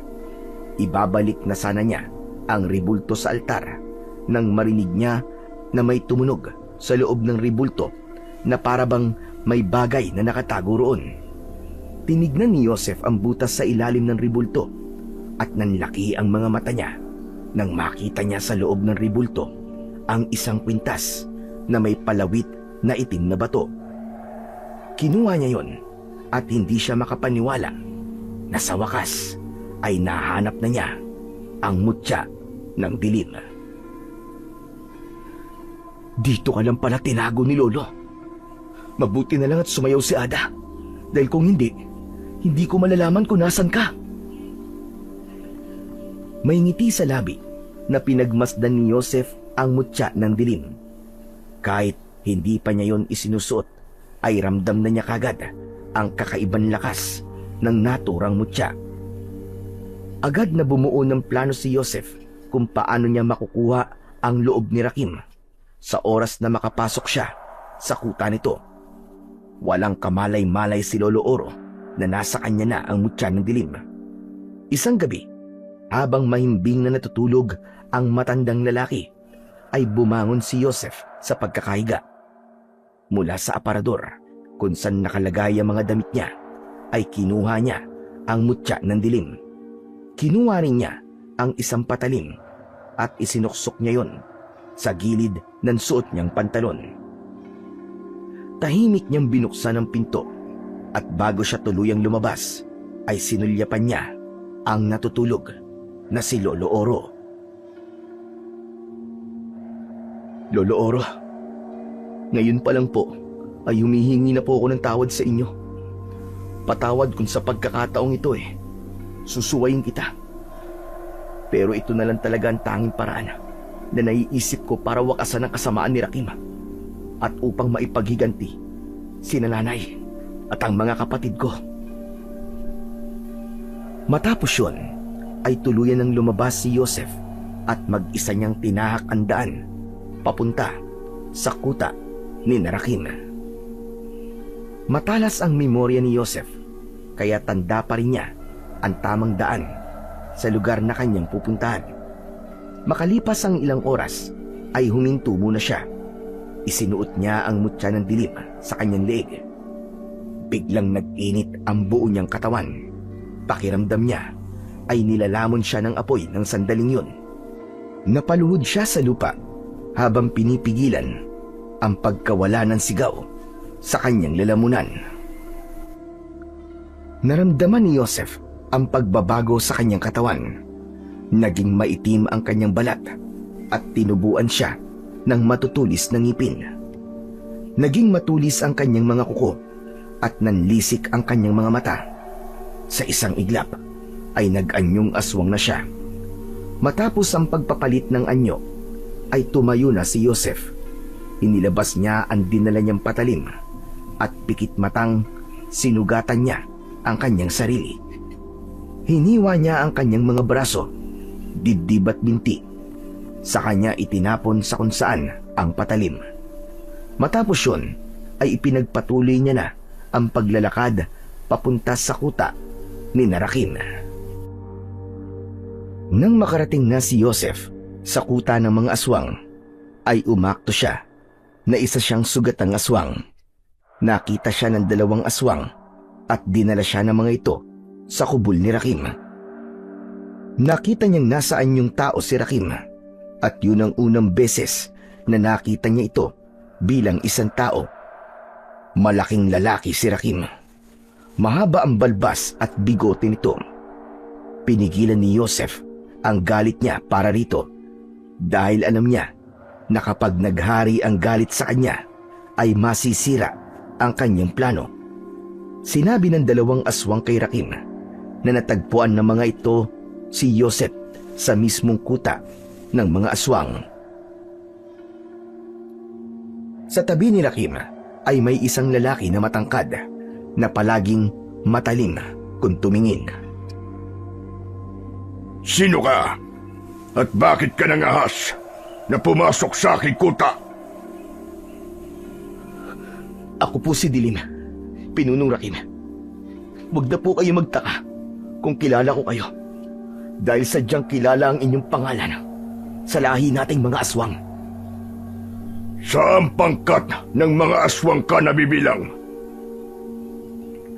Wala po akong kinabibilangang pangkat. Sugatan po ko dahil inatake po ako ng mga tao sa isang baryo. Mabuti nga po't nagawa kong makatakas, dahil kung hindi, ay paniguradong katapusan ko na. Hindi sinasadyang napadpad po ako dito sa inyong kuta. Kaya, makikiusap po sana ako sa inyo na baka maaari niyo akong patuloyin dito. Sandaling tumahimik si Rakim at matiim nitong tinignan si Joseph. Binasag ng lalaking nasa tabi ni Rakim ang katahimikan. Pinunong Rakim, huwag kang pumayag sa gusto ng aswang na yan. Hindi natin siya kilala. Manahimik ka, Narciso. Kailangan natin ng dagdag na puwersa dahil marami ang namatay na mga alagad ko sa huling baryong sinalakay natin. Kapag gumaling ang mga sugat niyan, ay sigurado ko na kaya-kaya niyang makipaglaban. Ikaw, Dilim, handa ka bang umanib sa aking pangkat at nangangakong magiging tapat sa akin? Opo. Opo, Pinunong Rakim. Handa akong gawin ang lahat para sa inyo. Kung ganon, ay kasapi ka na sa aking pangkat. Narciso, dalin mo siya sa bakanting kubol. Tawagin ang ating manggagamot upang magamot ang kanyang mga sugat. Ngunit, Pinunong Rakim, Sundin mo na lamang ang utos ko. Mapapakinabangan din natin ang isang yan. Wala nang nagawa ang lalaking si Narciso, kundi sundin ang sinabi ni Rakim. Habang inihahatid si Joseph ni Narciso sa kubol, ay lihim siyang napangiti dahil hindi niya akalain na ganun kadaling mapasok ang kuta ng kanyang mga kalaban. Simula noon ay namuhay na si Joseph sa kuta ng mga aswang. Dahil sugatan, ay hinayaan siya ni Rakim na magpagaling at hindi mo na siya nito puwersahang sinasama sa pagsalakay ng mga ito sa iba't ibang baryo tuwing gabi. Alam ni Joseph na sa sandaling yun ay alam na ni Lolo na itinuloy niya ang kanyang plano at umasa siya na hindi ito gagawa ng kahit na anong hakbang upang masira ang kanyang ginagawa sa kuta ni Rakim. Isang umaga, nagtungo si Joseph sa batis na malapit sa kuta ng mga aswang upang maglinis ng katawan. Ilang araw na siyang naninirahan doon at kahit paano ay magaling na ang mga sugat niya. Habang abala sa paglilinis ng katawan sa batis, ay nakita ni Joseph si Narciso na paparating. Tumayo ang lalaki sa gilid ng batis at matalim ang mga matang tinignan nito si Joseph. Tatapatin na kita. Wala akong tiwala sa'yo. Mabigat ang pakiramdam ko sa'yo. Sino ka ba talaga, Dilim? Alam mo naman pala ang pangalan ko. Bakit tinatanong mo pa kung sino ko? Huwag mo nga akong pinipilosopo. Hindi mo ba alam kung sino ako sa lugar na to? Ako ang kanang kamay ni Pinunong Rakim. Kaya sabihin mo sa akin, ano talaga ang pakay mo sa kuta namin? Kung iniisip mo na may balak akong masama ay nagkakamali ka, Narciso. Pare-parehas tayong mga aswang dito at wala akong ibang gusto kundi ang umanib sa grupo ng mga aswang upang magkaroon ng proteksyon mula sa mga tao. Ngayon, kung hindi ka naniniwala, hindi ko na yung problema. Umahon sa batis si Joseph at sinamsam niya ang kanyang mga damit. Aalis na sana siya, pero mariin na hinawakan ni Narciso ang isa niyang braso. Mag-iingat ka sa kinikilos mo, Dilim. Palagi akong nakamasid sa'yo. Isang pagkakamali mo lang ay kamatayan ang kababagsakan mo. Sige lang, walang problema sa akin yun. Panoorin mo mga kilos ko hanggang sa mamuti ang mga mata mo. Isang nakakalokong ngisi ang pinakawalan ni Joseph, kaya mas lalong nagngit-ngit sa galit si Narciso. Inalis niya ang kamay nito sa kanyang braso at naglakad na siya palayo. Nung dumating si Joseph sa kuta ni Rakim, ay ramdam na niya na mainit ang dugo sa kanya ni Narciso. Palagi din niyang napapansin na nakamasid ito palagi sa bawat galaw niya. Kaya palagi siyang nag-iingat kapag alam niyang nasa paligid niya si Narciso. Kaya naman, naisip niya na magiging hadlang si Narciso sa mga plano niya at kailangan niya itong madispatcha bago pa nito matuklasan kung sino talaga siya at ang katotohanan kung bakit siya nasa kuta ni Rakim. Sa ilang araw na paninirahan ni Joseph kasama ang mga aswang, ay nalaman niya na para ring mga tao mga ito, lalo na kapag umaga.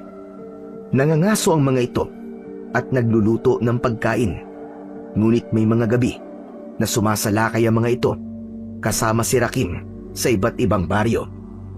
Patuloy pa rin si Joseph sa palihim na pagmamasid kay Rakim. Nais niyang malaman kung ano nga ba ang kahinaan nito o kung saan ito kumukuha ng lakas. Patuloy pa rin naging problema ni Joseph si Narciso. Madalas ay nahuhuli niya itong nakatingin sa kanya na parabang sa paraang yun ay nababasa nito ang tumatakbo sa kanyang isipan. Isang hapon, habang nasa loob ng kubol niya si Joseph, ay biglang pumasok si Narciso. Pambihira. Ganito ba talaga dito? Pumapasok na lang ang kahit na sino sa kubol ng may kubol. Lahat kayo rito ay alagad ni Pinunong Rakim at bilang kanang kamay niya ay wala kang magagawa kung papasok ako sa iyong kubol. Ganun ba? Ano nga pala nagdala sa'yo rito? May sasabihin ka ba sa akin? Napansin ko kasi na magaling na mga sugat mo. Alam kong kaya mo nang sumama sa aming pagsalakay sa mga baryo. Mamayang gabi ay may baryo tayong sasalakayin at kailangan mo nang sumama sa amin upang mapakinabangan ka na. Sandali lang. Ang totoo ay mahina pa ang katawan ko. Oo, magaling na nga mga sugat ko. Pero hindi ko pa kayang sumama sa pagsalakay. Paano kung mapatay ako ng mga tao? Hindi ka maaaring tumanggi. Isa pa, wala kang magagawa kung mamamatay ka sa isang pagsalakay. Isa yan sa sinumpa natin nang umanib tayo sa pangkat ni Pinunong Rakim. Ngunit kung ayaw mo naman sumama, ay hindi kita pipilitin. Ipapaalam ko na lang sa ating pinuno na hindi mo kayang sumama sa pagsalakay. At alam mo ba ang gagawin ni Pinunong Rakim kapag nalaman niya na hindi ka naman niya mapapakinabangan? Tatanggalin ka niya sa grupo at palalayasin ka niya rito sa aming kuta. Napalunok si Joseph. Sa tono kasi ng pagsasalita ni Narciso ay tila nakakaramdam na ito na may tinatago siya. Kaya tila pinipilit siya nitong gawin ng isang bagay na labag sa kanyang kalooban. Ganun pa man, aminado siya na kailangan niyang maging sunod-sunuran kay Narciso dahil kanang kamay ito ni Rakim at higit sa lahat, kailangan niyang gawin ang ginagawa ng mga aswang upang mapanindigan niya ang kanyang pagpapanggap. Hindi na hinintay ni Narciso ang kasagutan ni Joseph at lumabas na ito sa kubol. Naiwan doon si Joseph na nag-iisip kung ano ang susunod niyang magiging hakbang. Nang sandaling yun ay mas tumindi ang kagustuhan niyang alisin sa landas niya si Narciso dahil may pakiramdam siya na magiging malaki niya itong problema sa mga susunod pang mga araw. Kinagabihan, nang makarinig si Joseph ng ingay ng mga aswang sa labas, ay sumilip siya mula sa loob ng kanyang kubol. Nakita niya sa labas na nagtitipon-tipon ng mga aswang. Nasa unahan ng mga ito si Rakim at Narciso na kapwa nasa anyong aswang. Matiim na tinignan ni Joseph si Narciso at hindi niya napigilan ang pagsilay ng ngiti sa kanyang muka. Humanda ka, Narciso. Nalalapit na ang pagkawala mo sa landas ko, hayop ka. Isinuot na ni Joseph ang mutya ng dilim. Nang naging aswang na siya, ay lumabas na siya sa kubol at nagtungo sa mga aswang na nasa unahan ni Rakim. Ngayong gabi ay sasalakay tayo sa San Isidro. Siguruhin nyo na marami kayong mapapatay na mga tao. Napag-alaman ni Narciso na naganda ang mga tao ron sa posibleng pagsalakay natin. Ipapakita natin sa mga tao sa baryong yun na kahit na anong paghahanda ang gawin nila, ay hindi pa rin sila makakaligtas sa ating puwersa.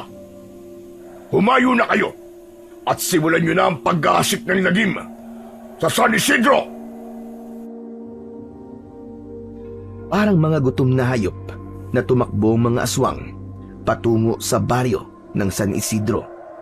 Tatakbo na sana si Joseph nang lapitan siya ni Narciso. Mabuti naman at sasama ka na sa amin ngayong gabi. Kung hindi ka sumama, ay talagang magdududa na talaga ako sa iyo, Dilim. Hindi ko maintindihan kung saan nanggagaling ang pagdududa mo sa akin, Narciso.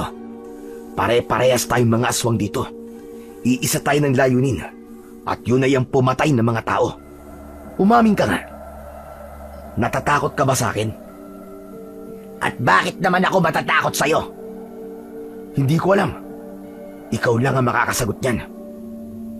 Narciso, Dilim, ano't nag-uusap pa kayo riyan? Samahan nyo na ang iba pang mga aswang. Sandaling naglaban ng tingin sina Joseph at Narciso bago sila sabay na tumakbo patungo sa baryo ng San Isidro. Pagdating ni Joseph sa San Isidro, ay agad na nagsimulang pasukin ng mga aswang ang mga bahay na naroon. May ilang kalalakihan na nakipaglaban sa mga aswang, ngunit kita ni Joseph na kulang sa paghahanda ang mga ito, kaya walang nagawa ang mga ito sa puwersa ng mga aswang. Habang pinagmamasdan ni Joseph ang pagpatay ng mga aswang sa mga tao, ay tila unti-unting dinudurog ang kanyang puso. Gusto niyang tulungan ang mga tao pero wala siyang magawa dahil oras na malaman ni Rakim na nagpapanggap lamang siyang aswang ay sigurado siyang kamatayan ang kanyang kasasadlakan. Napapitlag si Joseph nang biglang sumulpot si Narciso sa likuran niya. Bakit nakatayo ka lang dito, Dilim? Tulungan mo kaming ubusin ang mga tao sa baryong ito. Nanlamig si Joseph. Luminga siya at isang matandang babae ang nakita niyang nagtatago sa likod ng isang puno. Napilitan siyang lapitan ng matanda at sinunggaban niya ito. Umiyak ang matandang babae hanggang sa muling marinig ni Joseph ang boses ni Narciso. Ano pang hinihintay mo, Dilim? Patayin mo na ang matandang yan. Patayin mo na! Umiim ang bagang ni Joseph. Labis ang awang naramdaman niya para sa matandang babae. Alam niya sa kanyang sarili na hindi niya ito kayang paslangin. Inilapit ni Joseph ang bibig niya sa tenga ng matanda at umakto siya na inaatake ito. Ngunit ang totoo ay nagsimula niyang bulungan ang matandang babae. Hindi ko po ito gustong gawin sa inyo, pero kakagating ko po kayo sa balikat at magkunwari po kayong patay. Bumuelo si Joseph at sa kanya kinagat ang matandang babae sa balikat. Hindi niya nilaliman ang pagbaon ng kanyang ngipin. Nang pumikit ang matanda, ay tumayo na si Joseph at humarap kay Narciso. Nagawa ko na ang gusto mo. Duda ka pa rin ba sa akin? Ngumisi lang si Narciso at umalis na ito sa harapan ni Joseph upang atakihin ang iba pang mga tao na naroon. Iginala ni Joseph ang mga mata niya sa paligid hanggang sa nakita niya si Rakim na nilalapa ang isang babae. Akala mo ay isa itong gutom na hayop. Hindi nakaligtas sa paningin ni Joseph ang isang lalaking may hawak na itak at unti-unting lumalapit sa walang kamalay-malay na si Rakim. Mabilis na gumana ang utak ni Joseph at naisip niyang kunin ang pagkakataon na yon upang tuluyan niya ng makuha ang tiwala ni Rakim. Mabilis na tumakbo si Joseph papunta kay Rakim at nang makita niya na tumakbo na rin ang lalaking may hawak na itak para atakihin si Rakim, ay malakas siyang sumigaw. Pinunong Rakim! Sa likod niyo!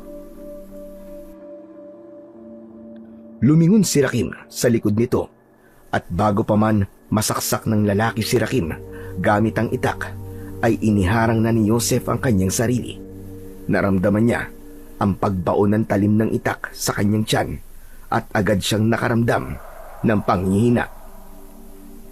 Inatake ni Rakim ang lalaking may hawak ng itak at saka nito nilapitan si Joseph. Napahiga si Joseph sa lupa at unti-unting nanlabo ang kanyang paningin hanggang sa tuluyan na siyang nawalan ng ulirat. Nang muling magkamalay si Joseph, ay nasa loob na siya ng kanyang kubol. Mula sa maliit na bintana ay nakita niya ang pagsikat ng araw. Agad niyang naramdaman ang hapdi ng sugat sa kanyang tiyan. Nang tignan niya yon, ay merong nakatapal na dahon sa sugat niya. Nasa anyong aswang pa rin siya, kaya hinubad na niya ang mutya ng dilim at isinilid yun sa bulsa ng kanyang pantalon. Hindi nagtagal ay pumasok sa kubol si Rakim. Kasunod nito si Narciso na matalim ang tingin kay Joseph. Kapwa nasa anyong tao na ang dalawa. Kumusta na ang pakiramdam mo, Dilim? Masakit pa rin po ang sugat ko, Pinunong Rakim. Kahanga-hanga ang iyong ginawa. Pinatunayan mo sa akin na handa ka mamatay para sa akin, Dilim. Ngunit Pinunong Rakim, hindi ba't yun naman talaga ang dapat gawin ng mga alagad mo? Ang ialay ang buhay namin sa'yo. Bakit, Narciso? Kung ikaw ba nasa kalagayan ni Dilim, ay ihaharang mo rin ang sarili mo sa itak kahit alam mo na maaari mo yung ikamatay. Alam ko na hindi naman ako mapapatay ng pagsaksak ng itak. Pero para isakripisyo ni Dilim ang buhay niya para sa akin, hindi lahat ay kayang gawin yon. Hindi nagawang sagutin ni Narciso ang tanong na yon ni Rakim. Tila napapaya itong napayuko, habang si Joseph ay lihim na nagdiwang dahil alam niya na tuluyan niya nang nakukuha ang tiwala ni Rakim. Naging matagumpay ang ating pagsalakay sa San Isidro kagabi. Kaya magkakaroon tayo ng kasiyahan mamayang gabi, Dilim. Aking inutusan ng ilan sa aking mga alagad na magtungo sa malapit na baryo upang kumuha ng alak. Magpapakasaya tayo mamayang gabi at gusto ko ay makisaya ka sa amin bilang kabayaran sa pagligtas mo sa aking buhay. Isang karangalan po ang mailigtas kayo, Pinunong Rakim. Wala po akong pinagsisisihan sa aking ginawa kagabi. Tumangu-tangu si Rakim at matapos yun ay lumabas na ito sa kubol kasama si Narciso. Kahit sariwa pa ang sugat ni Joseph ay pinilit pa rin niyang umalis ng kuta upang magtungo sa kanilang baryo. Pinuntahan niya si Ada sa bahay nito at sakto na mag-isa ito roon. Labis ang pagkabigla ni Ada nang makita si Joseph. Oh my God, Joseph! Saan ka ba nanggaling? At ilang araw ka nawawala? Diyos ko, nag-aalala na sa'yo ng gusto si Lolo Oro. Ang sabi niya sa akin ay baka nagpunta ka sa kuta ni Rakim dahil ayon sa kanya ay nawawala ang mutya ng dilim. Huwag mong sasabihin kay Lolo Oro kung nasan ako, Ada. Hayaan niyo muna akong gawin ang plano ko. Ano ba kasing plano mo? Baka matulungan kita. Kailangan ko ng isang bote ng alak. Alak talaga? Ngayon mo pa naisipang magpakalasing, pambihira ka naman. Basta, bigyan mo na lang ako ng isang bote ng alak, Ada. Ano ba yan? Teka, sandali lang. At kukunin ko yung nakatagong alak ni tatay. Kinuha ni Ada ang isang bote ng alak sa kusina at ibinigay nito yon kay Joseph. Ano ba kasing gagawin mo sa alak na yan? Sabihin mo nga sa akin. Saka na ako magpapaliwanag sa'yo. O sige na, kailangan ko nang bumalik ngayon sa kuta ni Rakim. Basta, ipangako mo sa akin ha, na hindi mo sasabihin kay Lolo kung nasan ako. O sige. Basta be careful ka na lang dun ha. Agad na umalis si Joseph sa baryo nila at nang makapasok siya sa gubat ay hinanap niya ang isang halaman na may nakakalaso na dagta. Nang makita niya ang naturang halaman ay binuksan niya ang bote ng alak at pinatakan niya yon ng dagta ng nakakalason na halaman. Nang masiguro niyang sapat na ang lason na nasa alak ay muli niyang tinakpan ang bote at nagpatuloy siya sa paglalakad pabalik sa kuta ng mga aswang. Dumating si Joseph sa kuta ng mga aswang na dala ang bote ng alak na may halong nakakalaso na dagta. Abala na ang mga aswang sa paghahanda para sa pagdiriwang na magaganap mamayang gabi. Buong maghapon, nananatili si Joseph sa loob ng kubol. Lumabas lang siya nang sumapit na ang gabi. Nakita ni Joseph ang ilang aswang na nagsasalo-salo sa mga sariwang karne ng mga tao. Sa gitna ng kuta ay merong mahabang lamesa kung saan naroon si Rakim. Nasaan yung tao ito? Gaya ni Narciso, kaya hindi na muna isinuot ni Joseph ang mutya ng dilim. Nasa isang sulok lang si Joseph at pinapanood niya ang pag-inom ng alak ni Rakim, Narciso at ng iba pang mga aswang. Maya-maya ay dumako ang tingin ni Rakim kay Joseph. Dilim, anong tinatayo-tayo mo pa riyan? Halika't samahan mo kami sa ating pagdiriwang. Walang imik na lumapit si Joseph kina Rakim. Pinaupo siya ni Rakim sa kaliwa nito. Nagsali ng alak sa baso si Rakim at iniabot nito yon kay Joseph. Sinalinan din ni Rakim ang baso nito at itinaas nito yon.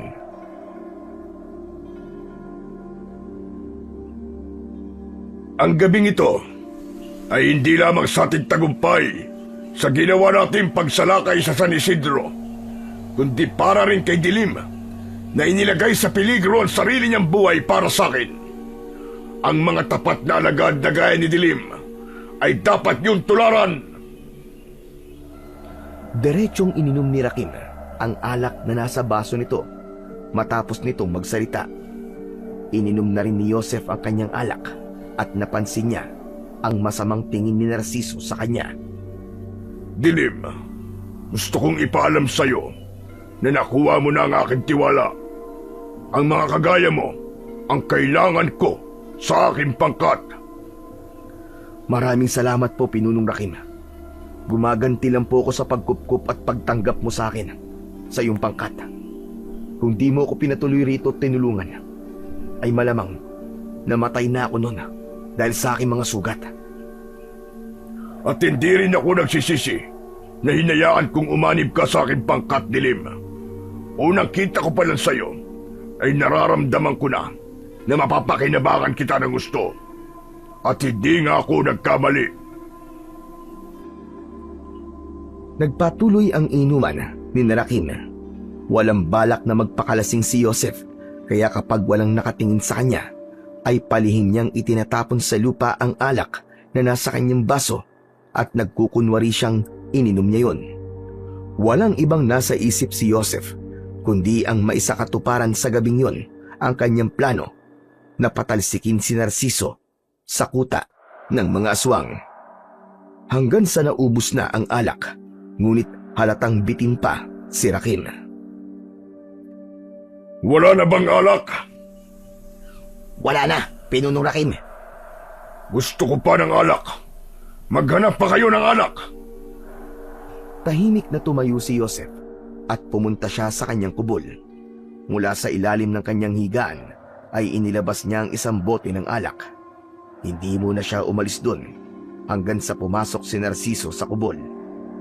Lihim na napangiti si Joseph dahil alam niyang umaayon sa kanya ang pagkakataon. Alam ko may tinatago kang alak dito, Dilim. Nakita kita kanina na pumasok dito na may dalang isang bote ng alak. Tama ka, Narciso. At alam mo ba na ang alak na to na nakuha ko sa isang baryo ay napakasarap? Sigurado ako na magugustuhan to ni Pinunong Rakim. Pupurihin na naman niya ako. Biglang inagaw ni Narciso ang bote ng alak kay Joseph. Tama na ang pagiging sipsip mo kay Pinunong Rakim. Ako magbibigay sa kanya ng alak na to. At ayokong sasabihin mo sa kanya na sa'yo galing ang alak na to dahil kayang-kaya kitang patayin sa harapan niya.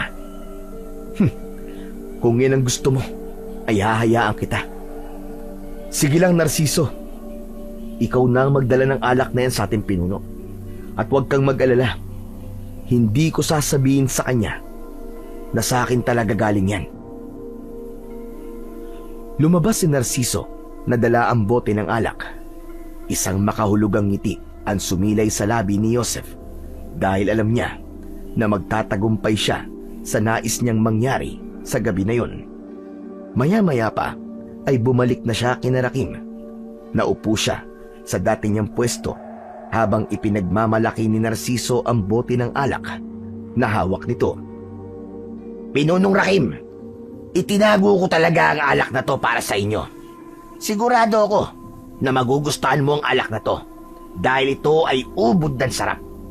Hayaan mong salinan ko ang inyong baso.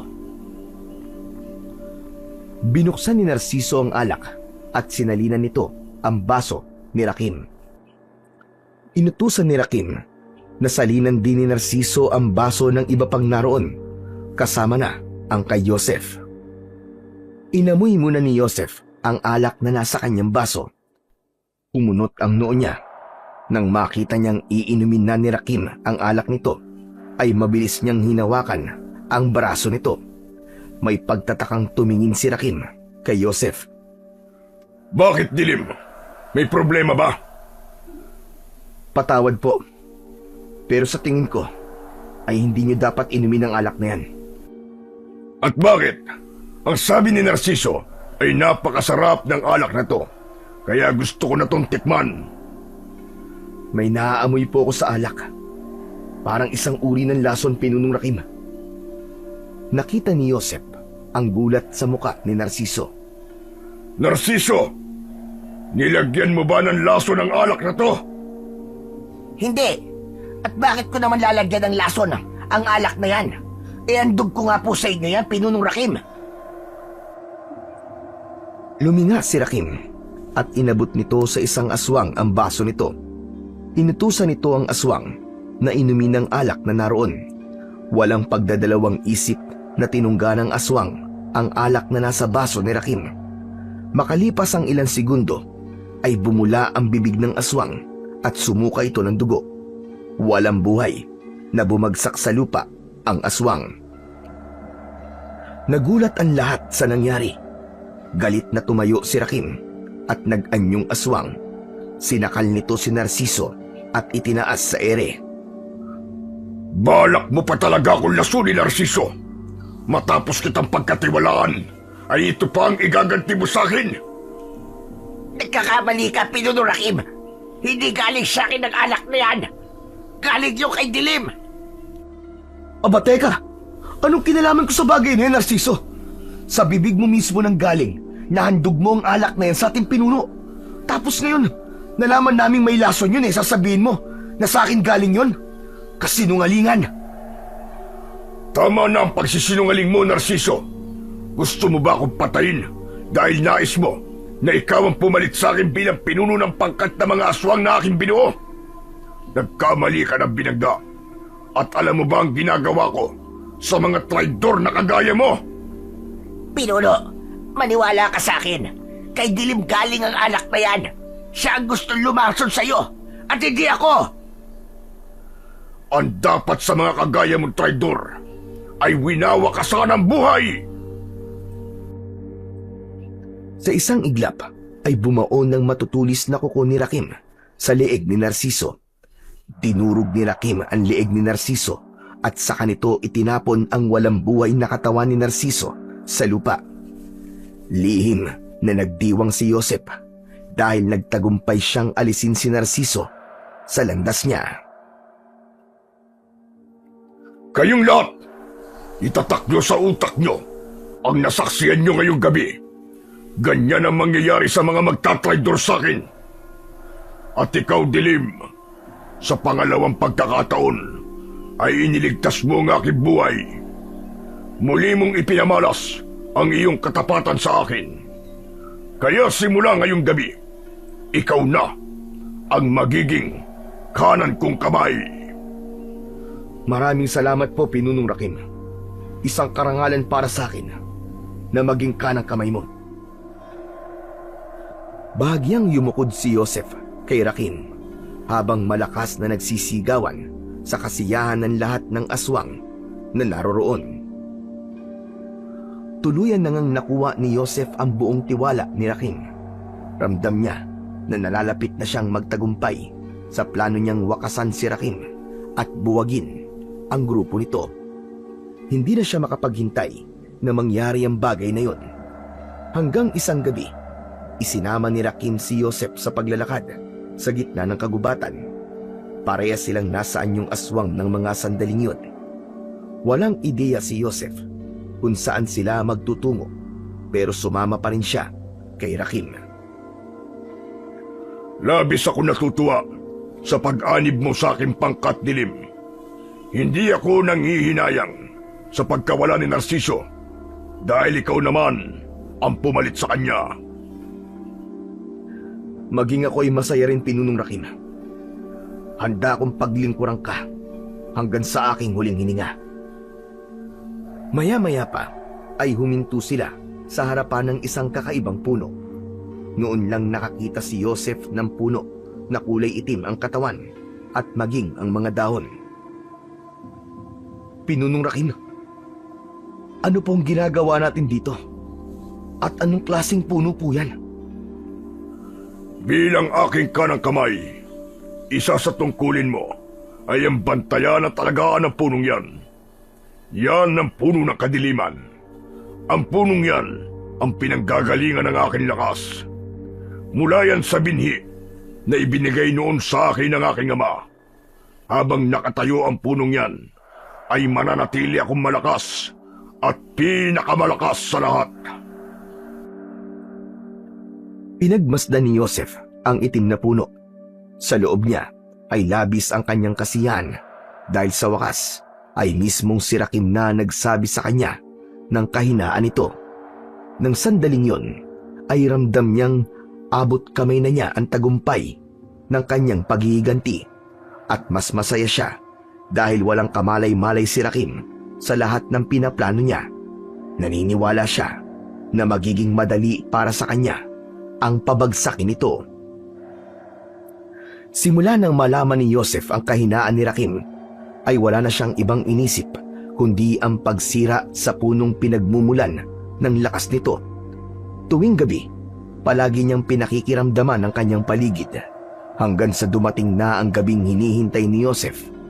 Tahimik ang buong kuta dahil inutos ni Rakim na sa gabing yun ay magpapahinga silang lahat sa pagsalakay.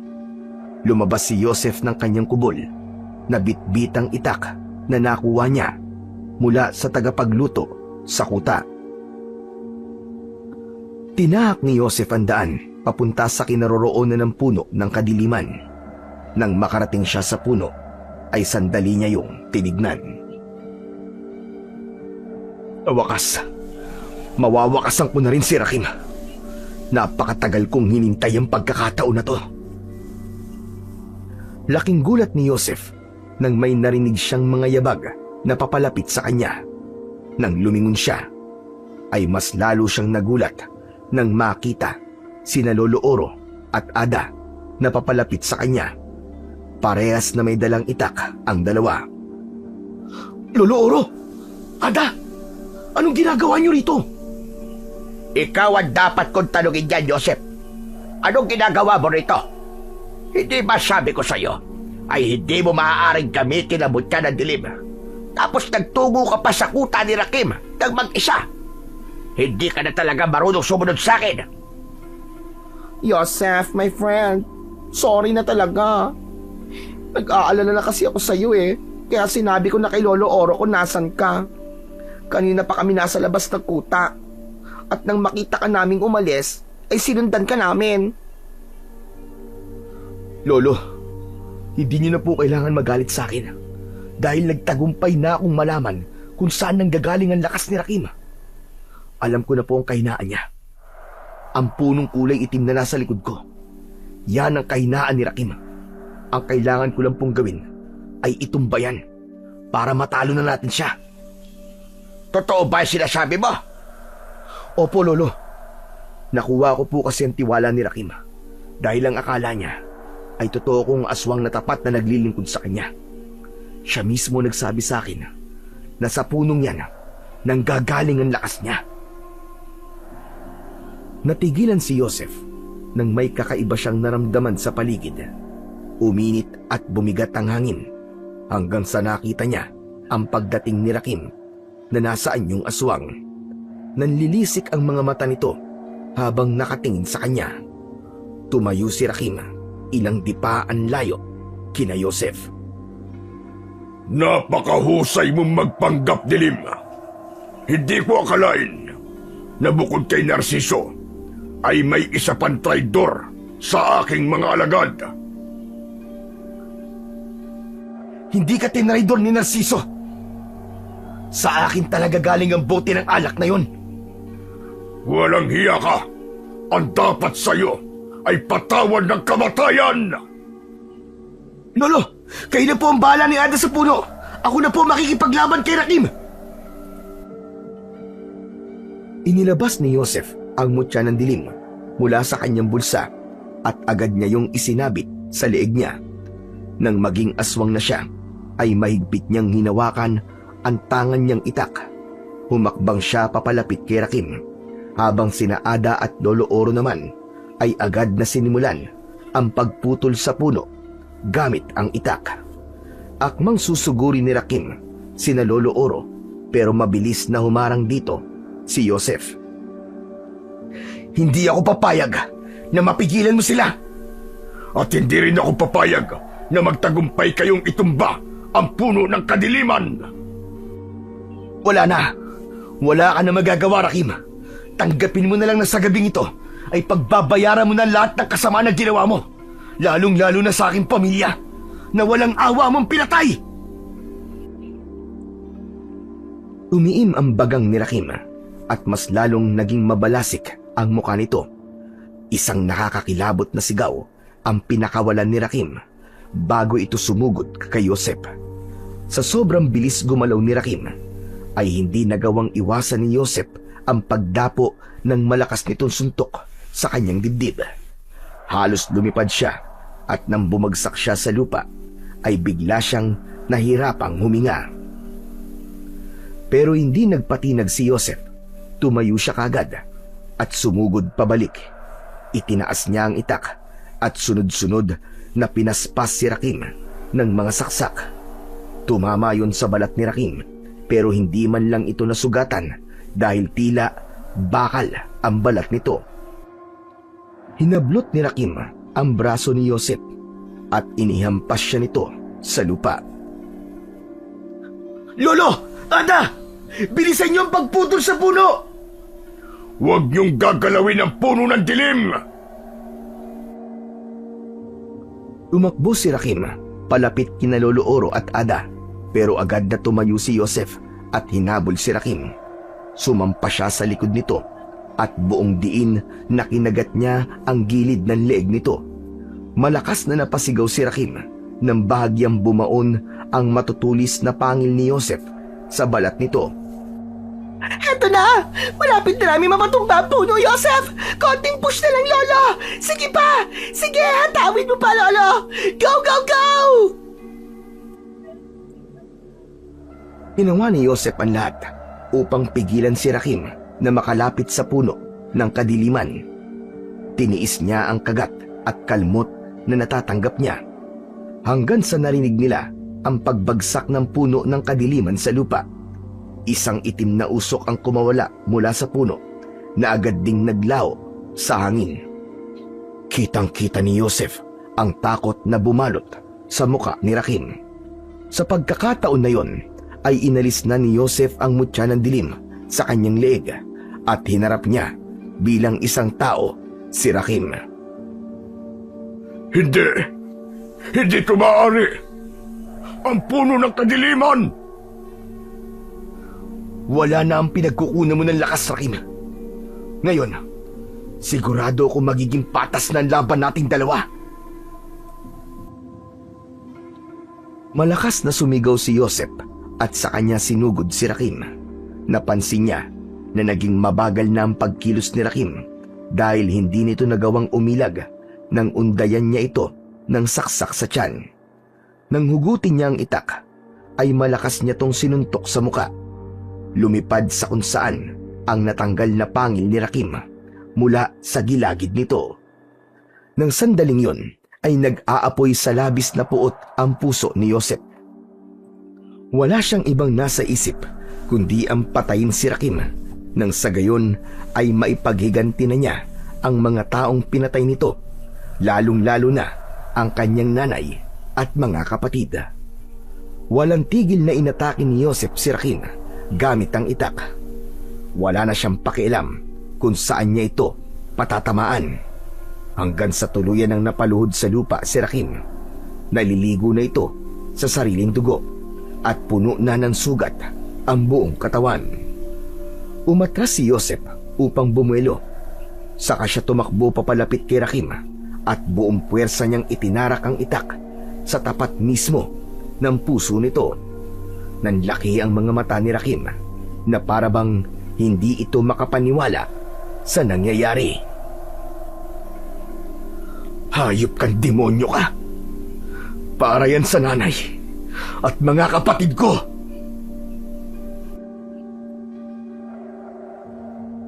Marahas na hinila ni Joseph ang itak at kasunod nun ay ang pagbagsak ng katawan ni Rakim sa lupa.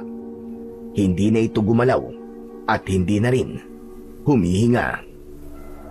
Habol ni Joseph ang paghinga habang nakatingin siya sa walang buhay na katawan ni Rakim.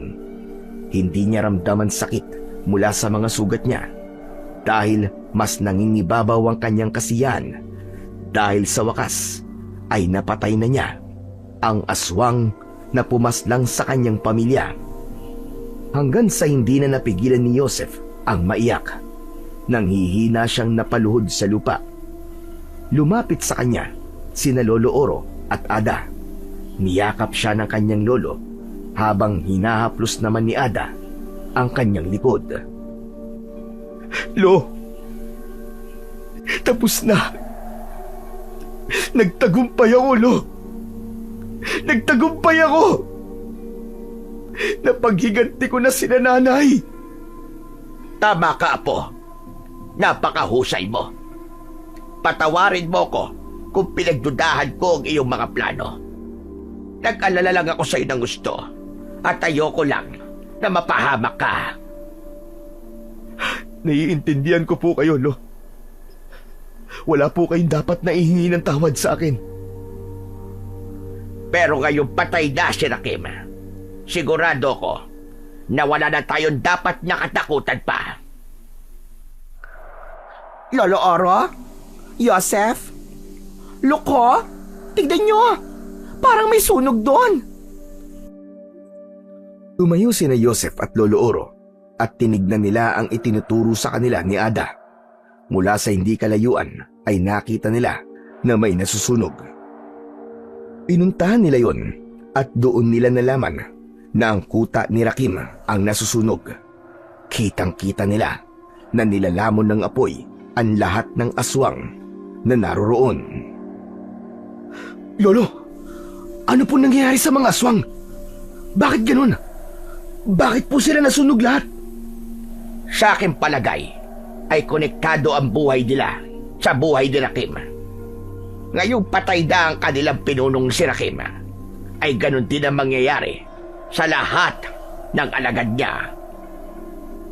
Ay, Diyos ko, salamat naman! At kung sana silang namatay lahat! Akala ko pa naman na makikipaglaban pa tayo sa mga tsakang aswang na yan, no? Bagong manicure, pedicure pa naman ako. Ayoko masira ang mga nails ko, no? Pambihira ka. Yan pa ang naisip mo. Puro ka talaga kalokohan, Ada. Pero Ada, maraming salamat ha. Kasi sinabi mo kay Lolo ko nasan ako.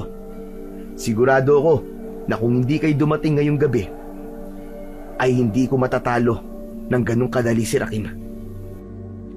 Of course! Siyempre, no? Hindi naman kita pwedeng pabayaan. Eh, ikaw ang nag-iisa kong friend. Kaya, hindi ako papayag na mamatay ka. Bibili pa ako ng biskwit at kape. Ayoko nga. O siya. Tama na muna yung kwentuhan nyo. Ang mabuti pa ay bumalik na tayo sa ating baryo at sabihin natin sa lahat ang napakagandang balita na ito. Hindi nagtagal ay magkakasama ng tinahak ni na Joseph, Lolo Oro at Ada ang daan palabas ng kagubatan.